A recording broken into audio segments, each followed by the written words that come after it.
Congratulations, Mayor Joy!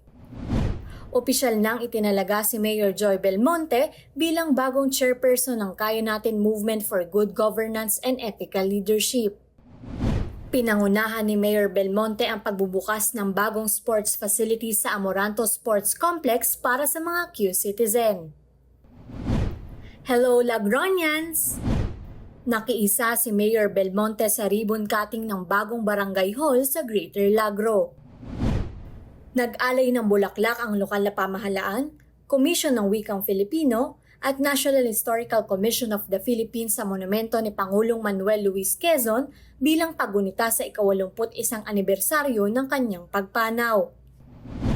Kinilala ng Guinness World Records ang The Mangrove na nakadisplay sa Soler Resort North Quezon City bilang pinakamalaking glass tube installation sa buong mundo.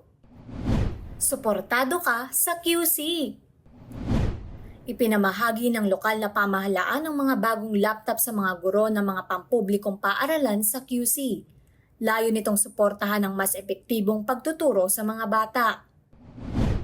Idinaos ang Anti-Trafficking in-Person Conference kasama ang mga hotel owners and operators ng lungsod kasabay ng pagdiriwang ng World Day Against Human Trafficking. Layo nitong paigtingin ang ugnayan ng mga hotel at otoridad laban sa pangangalakal ng tao.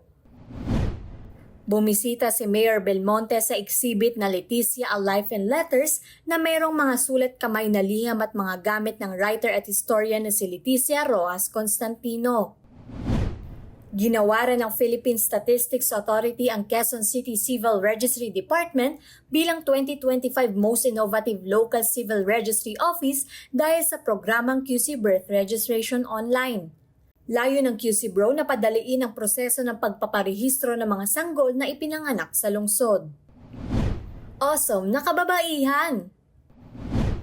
Nagsama-sama ang women entrepreneurs mula sa iba-ibang lungsod ng Pilipinas na naging bahagi ng Second Philippine Summit ng Academy for Women Entrepreneurs. Kasali ang QC at iba pang lungsod na sasailalim sa mga training na magpapalawak ng kanilang kakayahan sa pagnenegosyo.